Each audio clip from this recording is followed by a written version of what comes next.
السلام علیکم ورحمۃ اللہ۔ یہاں دو چیزیں ان کی وضاحت کی جائے گی۔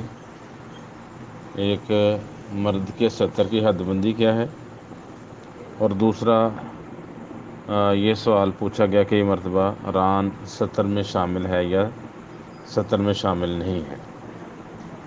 تو یہ ایک اس کے بارے میں ہم تفصیلی اس کی وضاحت کریں گے۔ مرد کے سطر کی مقدار کیا ہے، اس بارے میں علماء کے مختلف اقوال ہیں۔ ان اقوال کی تفصیل کے بعد راجح موقف کی نشاندہی کی جائے گی، اور اس میں یہ بھی وضاحت ہوگی کہ ران سطر میں شامل ہے یا نہیں۔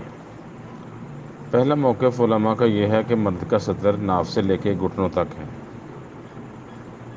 نہ ناف سطر میں شامل نہیں، گھٹنے سطر میں شامل نہیں۔ تو ناف جہاں سے شروع ہوتی ہے وہاں سے نیچے کا حصہ گھٹنوں تک، گھٹنوں کو چھوڑ کے جہاں سے گھٹنے شروع ہوتے ہیں یہ سطر میں شامل نہیں، گھٹنوں سے اوپر تک یہ مرد کا سطر ہے، جس سے مرد کو ہر وقت چھپا کے رکھنا چاہیے۔ اپنے جو اس کے لیے جنسی طور پر حلال رشتے ہیں، بیوی یا لونڈی، ان کے علاوہ یہ اپنا سطر کسی کے سامنے ظاہر نہیں کر سکتا۔ اس کی وضاحت میں امام نووی رحمہ اللہ المجموع شرح المہذب تیسری جلد 168 نمبر صفحہ ہے، اس میں لکھتے ہیں مرد کے سطر کے بارے میں 5 توجیحات ہیں۔ صحیح راجح موقف یہ ہے کہ مرد کا سطر ناف سے لے کر گھٹنے تک ہے، اور ناف اور گھٹنا سطر میں شامل نہیں۔ شیخ ابو حامد بیان کرتے ہیں کہ شافعی نے الام اور الاملاء میں نص بیان کی ہے کہ آزاد اور غلام کا سطر ناف سے لے کے گھٹنوں تک ہے، اور ناف اور گھٹنا سطر میں شامل نہیں ہے۔ پھر اس موقف کے دلائل ہیں، تفصیل میں جا کے یہی بیان کریں گے کہ یہی موقف راجح ہے۔ اس موقف کے برحق ہونے کے یا صحیح ہونے کے کچھ دلائل ہیں۔ پہلی دلیل سیدنا عبداللہ بن عمر رضی اللہ تعالیٰ عنہ سے روایت ہے کہ رسول اللہ صلی اللہ علیہ وسلم نے فرمایا، مروا ابناءکم بالصلاۃ لسبع سنین، اپنے بچوں کو 7 سال کی عمر میں نماز کا حکم دو، واضربوہم علیہا لعشر سنین، 10 سال کی عمر میں نماز نہ پڑھنے پر انہیں مارو، وفرقوا بینہم فی المضاجع، اور ان کے 10 سال کی عمر میں بستر الگ کر دو۔ وَإِذَا أَنكَحَ أَحَدُكُمْ عَبْدَهُ أَوْ أَجِيرَهُ فَلَا يَنظُرَنَّ إِلَىٰ شَيْءٍ مِّنْ عَوْرَتِهِ، جب تم میں سے کوئی اپنے غلام یا خادم کا نکاح کر دے تو وہ اس کے سطر میں سے کچھ نہ دیکھے۔ فَإِنَّمَا أَسْفَلَ مِنْ سُرَّتِهِ إِلَىٰ رُكْبَتِهِ مِنْ عَوْرَتِهِ، سطر کیا ہے؟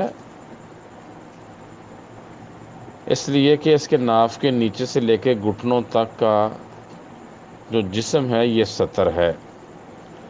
یہ روایت مسند احمد میں 5667، سنن بہقی میں 3235، سنن دارقطنی میں 887 نمبر حدیث ہے۔ سند اس کی حسن ہے۔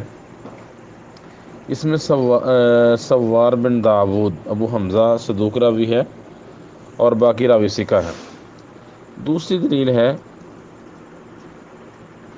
سنن ابی داود میں 4114، سنن بہقی میں 3220 نمبر روایت ہے، اس کی بھی سند حسن ہے۔ اس میں بھی یہی راوی ہے، ابو حمزہ سوار بن داود صدوق راوی ہے، باقی راوی ثقہ ہے۔ اس میں راوی عبداللہ بن عمر رضی اللہ تعالیٰ عنہ ہی ہیں، بیان کرتے ہیں کہ نبی صلی اللہ علیہ وسلم نے فرمایا، اذا زوج احدکم خادمہ عبدہ او اجیرہ، جب تم میں سے کوئی اپنے غلام یا خادم کا نکاح کرے، فلا ينظر الى ما دون السرۃ وفوق الرکبۃ، تو اس کی ناف سے نیچے اور گھٹنے کے اوپر نہ دیکھے۔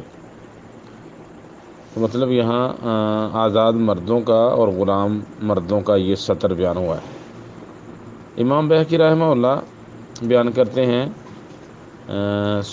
سنن بہقی 3220 نمبر حدیث کے تحت لکھتے ہیں، یہ روایت جب اوزائی کی روایت سے ملائی جائے تو ہماری رہنمائی کرتی ہے کہ حدیث سے مقصود اس بات کی ممانت ہے کہ جب آقا باندی کی شادی کر دے تو اس کی شرمگاہ نہ دیکھے، اور یہ کہ باندی کا سطر ناف سے لے کے گھٹنے تک ہے۔ حدیث کے تمام طرق دلیل ہیں اور بعض طرق نص ہیں کہ اس سے مراد باندی کا شادی ہونے کے بعد آقا کے صدر کی طرف دیکھنے کی ممانت، اور غلام یا مزدور کے لیے بالغ ہونے کے بعد آقا کے صدر کی طرف دیکھنے کی ممانت ہے۔ سو یہ حدیث مرد کے صدر کی مقدار کے بیان میں وارد ہوئی ہے، لونڈی کے صدر کی مقدار کے بارے میں نہیں۔ ابن قدامہ حنبلی المغنی ابن قدامہ میں لکھتے ہیں کہ سطر کی حد کے بارے میں کلام یوں ہے کہ صحیح موقف کی روح سے مرد کا سطر ناف سے لے کر گھٹنے تک ہے۔ اس پر امام احمد نے ایک جماعت کی نص بیان کی ہے، اور مالک، شافعی، ابو حنیفہ اور اکثر فقہا کا یہی موقف ہے۔ تو اس کے آخر میں لکھتے ہیں کہ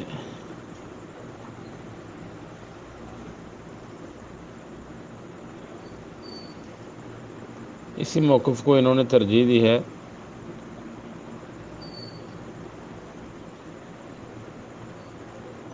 اس کے بعد دوسرا اور تیسرا اور چوتھا موقف وہ ہیں۔ دوسرے موقف کے مطابق ناف اور گھٹنے بھی سطر میں شامل ہیں۔ پہلا موقف تھا کہ ناف اور گھٹنے سطر میں شامل نہیں، ناف سے لے کے نیچے سے لے کے گھٹنوں کے اوپر تک یہ سطر ہے۔ دوسرا موقف ہے کہ ناف اور گھٹنے بھی سطر میں شامل ہیں، ناف بھی شامل ہے، گھٹنے بھی، اور اس کے درمیان کا حصہ بھی۔ تیسرے موقف کے مطابق ناف سطر میں شامل ہے اور گھٹنا سطر میں شامل نہیں، اور چوتھا موقف تیسرے کے الٹ ہے کہ گھٹنا سطر میں شامل ہے جبکہ ناف سطر میں شامل نہیں ہے۔ تو اس کی صراحت بھی المجموع شرح المہذب میں امام نووی رحمہ اللہ نے کی ہے۔ پانچواں موقف ہے کہ صرف قبل اور دبر ہی سطر ہے، ران سطر نہیں، ناف کے نیچے کا حصہ سطر نہیں، صرف شرمگاہیں سطر ہیں، اس کے علاوہ جسم کا کوئی حصہ مرد کا سطر نہیں ہے۔ امام نووی رحمہ اللہ مجموع شرح المہذب میں لکھتے ہیں پانچواں موقف یہ ہے کہ سطر محض قبل اور دبر ہی ہیں۔ رافی نے یہ حکایت ابو سعید استخری سے بیان کی ہے، اور لکھتے ہیں یہ موقف شاذ اور منکر ہے، تو اس لیے اس کو پیش نہیں کرنا چاہیے۔ علامہ البانی رحمہ اللہ نے بھی الثمر المستطاب فی فقہ سنت والکتاب پہلی جلد 254 نمبر صفحہ میں یہ چیز بیان کی ہے، اور لکھتے ہیں آخر میں بہرحق موقع وہی ہے جو ہم نے بیان کیا ہے، کیونکہ ران، ناف اور گھٹنا ممنوع سطر سے نہیں ہے، اس لیے کہ نبی صلی اللہ علیہ وسلم مختلف مواقع پر لوگوں کے سامنے ان اعضاء کو عمدن ظاہر کیا ہے، تو ان کے نزدیک صرف قبل اور دبر، شرمگاہ اور دبر کا حصہ ہی جو ہیں سطر ہیں، باقی ران اور شرمگاہ کے علاوہ اوپر ران کے اوپر کا ناف کے نیچے کا حصہ جو ہے یہ سطر میں شامل نہیں۔ انہوں نے دلائل دیے ہیں اس موقف جو کہتے ہیں کہ صرف شرمگاہیں ہی سطر ہیں۔ ان کی ایک دلیل ہے صحیح بخاری میں 371، صحیح مسلم میں 365، سنن بہقی میں 3238 نمبر روایت ہے۔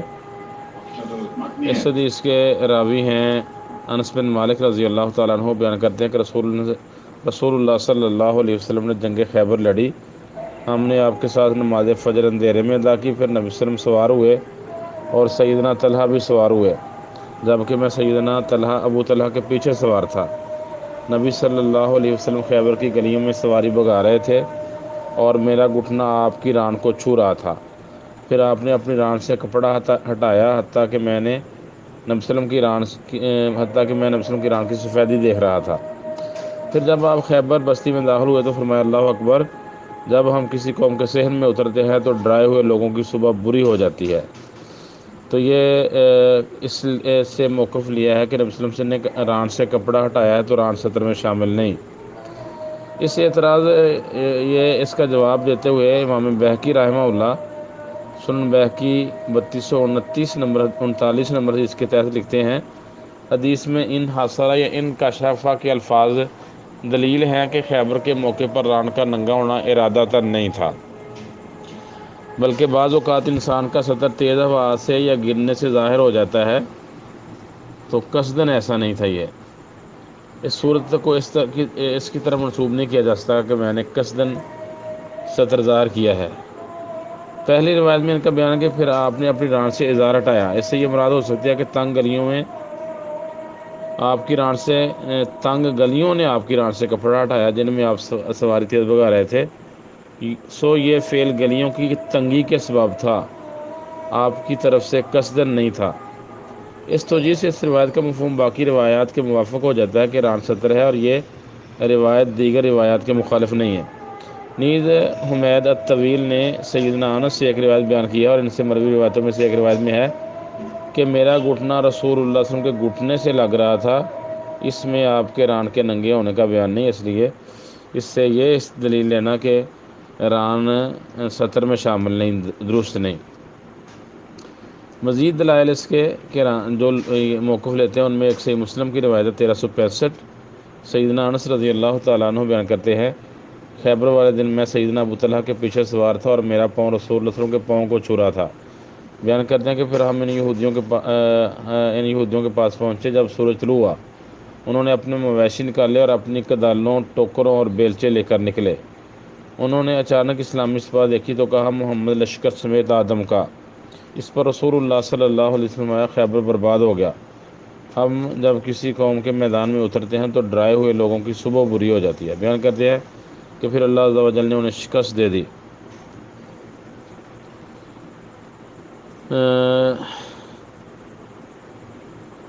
تو یہاں مختلف روایتیں ہیں جن میں کسی میں پاؤں کے چھونے کا ذکر ہے، کسی میں گھٹنے کا چھونے کا ذکر ہے۔ ایک روایت ہے جو بیان کی جاتی ہے ران سطر میں شامل نہیں، یہ روایت ہے مسند احمد میں 26,466، مسند عبد بن حمید 1546، شرح مشکل الاثار 1719، سنن بہقی 3244 نمبر روایت ہے۔ اس میں سیدہ حفصہ رضی اللہ تعالیٰ عنہ بیان کرتی ہیں، ایک دن رسول اللہ صلی اللہ علیہ وسلم تشریف فرما تھے اور آپ نے اپنا کپڑا رانوں کے درمیان رکھا ہوا تھا، مطلب رانیں ننگی تھیں۔ سیدنا ابو بکر آئے، انہوں نے اجازت طلب کی، آپ نے انہیں اجازت دی، جبکہ آپ اسی حالت پر رہے۔ پھر عمر کا معاملہ بھی یوں ہی رہا۔ پھر سیدنا علی آئے، ان کے بعد صحابہ میں سے کئی لوگ آئے اور نبی صلی اللہ علیہ وسلم اپنی اسی حالت پر رہے۔ پھر سیدنا عثمان آئے، وہ اجازت مانگنے لگے تو نبی صلی اللہ علیہ وسلم نے اپنا کپڑا پکڑا اور اس سے اپنا جسم ڈھک لیا۔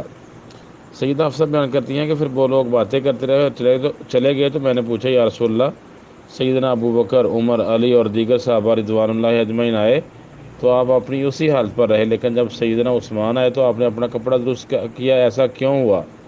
بیان کرتی ہیں کہ رسول اللہ صلی اللہ علیہ وسلم نے فرمایا، میں اس سے ہی کیوں نہ کروں جس سے فرشتے ہی آ کرتے۔ تو یہ استدلال ٹھیک نہیں ہے اس روایت سے، کیونکہ اس میں ابو خالد اور عبداللہ بن ابی سعید دو مجہور راوی ہیں، اس لیے یہ روایت ضعیف ہے۔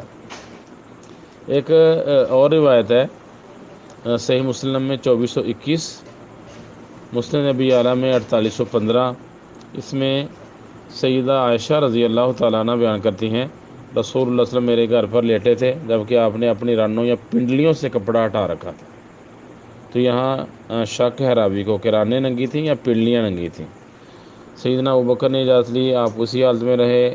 اس کے بعد عمر نے اجازت لی، اسی حالت میں رہے۔ پھر سیدنا عثمان آئے تو رسول صلی اللہ علیہ وسلم بیٹھ گئے اور اپنے کپڑے درست کیے، وہ داخل ہوئے اور باتیں کی۔ جب وہ چلے گئے تو سیدنا عائشہ نے کہا کہ حضرت ابوبکر آئے، آپ نے خاص دلچسپی نہیں لی اور نہ کوئی پرواہ کی کہ کون سی حالت ہے، کس حالت میں بیٹھے ہیں۔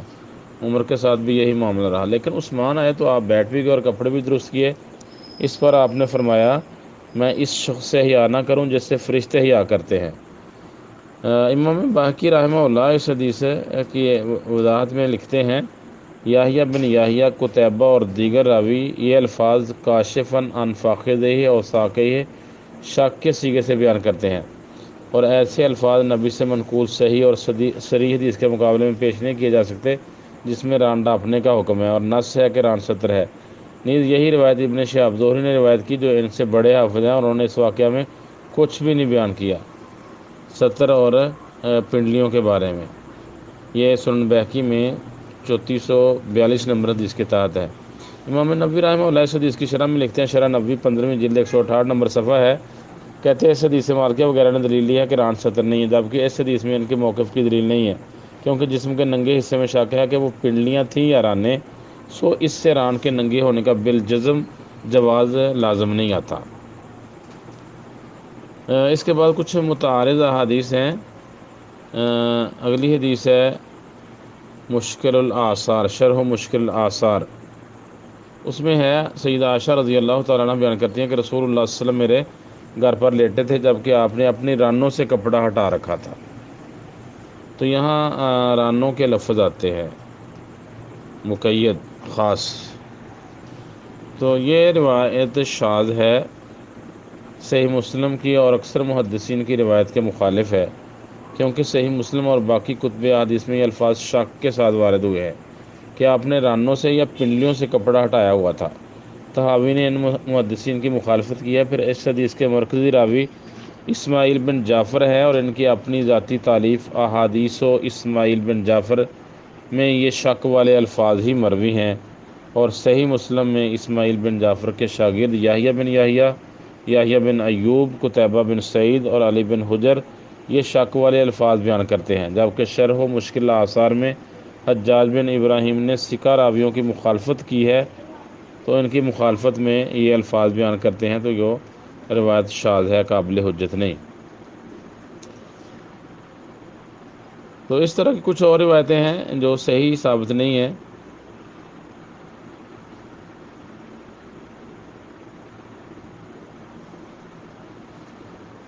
اور یہ کہ جو رانوں میں کپڑے والی حدیث صحیح حدیث کے بھی خلاف ہے۔ صحیح بخاری میں حدیث نمبر 3695 ہے، اس میں سیدنا انس رضی اللہ تعالیٰ عنہ، سیدنا ابو موسیٰ رضی اللہ تعالیٰ عنہ بیان کرتے ہیں، نبی صلی اللہ علیہ وسلم ایک باغ میں داخل ہو رہا، آپ نے مجھے اس باغ کے دروازے کی حفاظت کا حکم دیا، چنانچہ ایک شخص آیا اور اس سے اجازت طلب کرنے لگا، آپ نے فرمایا اسے اجازت دے دو اور جنت کی بشارت دو، تو وہ ابو بکر تھے۔ پھر ایک شخص اور آیا اور اجازت مانگنے لگا، آپ نے فرمایا اسے اجازت دو اور جنت کی بشارت دو، یہ سیدنا عمر تھے۔ اس کے بعد ایک اور شخص آیا، اس نے اجازت مانگی، آپ کچھ دیر خاموش رہے، پھر فرمایا اسے اجازت دیجیے اور ایک بڑی آزمائش پر جو اسے پہنچے گی اسے جنت کی بشارت دیجیے، وہ شخص سیدنا عثمان رضی اللہ تعالیٰ عنہ تھے۔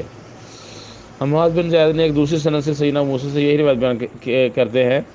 اس روایت میں عاصم راوی نے یہ کلمات اضافی بیان کیا، نبی صلی اللہ علیہ وسلم ایک ایسی جگہ پر بیٹھے تھے جہاں پانی تھا، آپ نے اپنے دونوں گھٹنوں یا ایک گھٹنے سے کپڑا ہٹا رکھا تھا، چنانچہ جب سیدنا عثمان آئے تو اپنے گھٹنے ڈانپ لیے۔ مطلب یہاں جو روایات میں ہے کہ ننگا عضو تھا وہ گھٹنے تھے، رانے نہیں تھی۔ یہ صحیح بخاری کی 3695 نمبر روایت ہے۔ سیدہ عائشہ اور سیدنا عثمان بیان کرتے ہیں، یہ ایک روایت ہے صحیح مسلم کی 2402، سنن بیہقی کی 3243 نمبر روایت ہے۔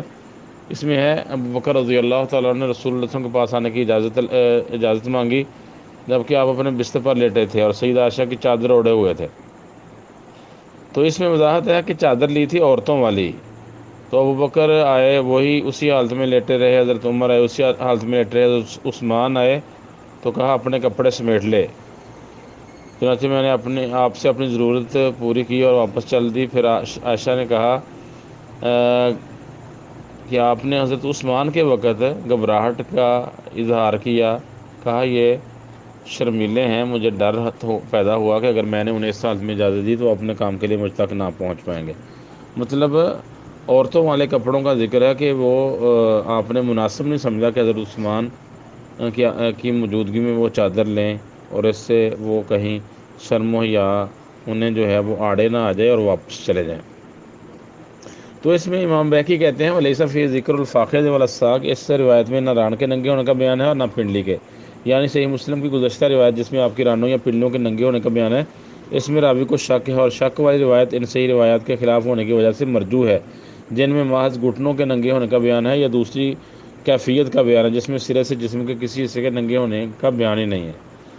تو مطلب ران سطر کا حصہ ہی ہے، اور ران جو ہے جنگ خیبر کے موقع پر جو آپ کی ران ننگی ہوئی ہے وہ قصدن نہیں تھی، وہ سواری کے دوڑتے ہوئے یا تنگ گریوں کی وجہ سے ایسا ہوا ہے۔ اس کے علاوہ آپ کا کسی بھی حدیث میں ران کا ننگا ہونا ثابت نہیں ہوتا، بلکہ پچھلی حدیث جو بیان کی تھی اس میں یہی تھا کہ ران ناف سے لے کے ران تک گھٹنوں تک یہ سطر ہے، مرد آزاد مرد کا اور غلاموں کا۔ دلائل کی روح سے راج موقف۔ دلائل کی روح سے ران کا سطر ہونے والا موقف درست ہے، جیسا کہ گزشتہ بحث میں تفسیر مسئلہ کی حقانیت اور مخالف دلائل کی کمزوریاں بیان کی گئی ہیں۔ نیز امام شوکانی رحمہ اللہ کی آئندہ وضاحت مسئلے کی حقانیت کو مزید واضح کر دیتی ہے۔ امام شوکانی رحمہ اللہ لکھتے ہیں نیل الاوتار دوسری جلد 63 نمبر صفحہ پہ امام نووی رحمہ اللہ کہتے ہیں کہ اکثر علماء کا موقف ہے کہ ران سطر ہے۔ احمد اور مالک سے ایک روایت ہے کہ سطر محض قبل اور دبر ہے۔ اہل ظاہر ابن جریر اور استخیری بھی اسی موقف کے قائل ہیں۔ حافظ ابن حجر رحمہ اللہ کہتے ہیں کہ اس موقف کا ابن جریر سے ثبوت محل نظر ہے، کیونکہ انہوں نے اپنی تہذیب میں یہ مسئلہ بیان کیا ہے، اور جو لوگ زوم کرتے ہیں کہ ران سطر نہیں ہے، ان کا رد کیا ہے۔ اس موقف کے قائلین نے اس کے بعد والے باب سے دلیل اخذ کی ہے، جبکہ برحق موقف یہی ہے کہ ران سطر میں سے ہے۔ سیدنا علی کی یہ حدیث اگرچہ اس کے ثبوت کی مستقل دلیل نہیں ہے، لیکن اس موضوع پر ایسی احادیث ہیں جو اس کے مطلوب پر استدلال کی صلاحیت رکھتی ہیں۔